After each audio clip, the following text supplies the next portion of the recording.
L'humeur n'est pas à la fête dans les salles obscures. Le bilan de 2025 est dur. Ici, au CGR des Deux Lions à Tours, on enregistre une forte baisse des entrées, moins 25% par rapport à 2024.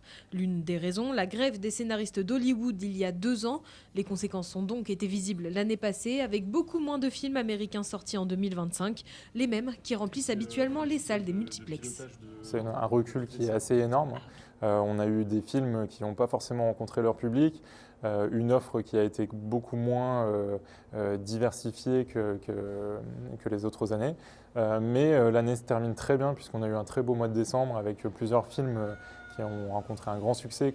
Parmi eux, le 3e film Avatar, sorti mi-décembre, Zootopie 2 ou encore La femme de ménage, film adapté du livre éponyme. Du côté des cinémas studios à Tours, le bilan est un peu différent. Ici, on compte une baisse de fréquentation de seulement 4% par rapport à 2024. Rien d'alarmant donc, le public a été au rendez-vous. Donc on s'en sort pas mal.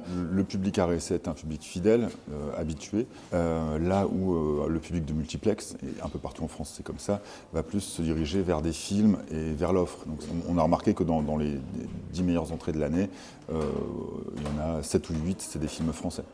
Cap désormais sur 2026, au studio, l'année commence bien avec à l'affiche Le Chant des forêts ou encore L'Agent secret.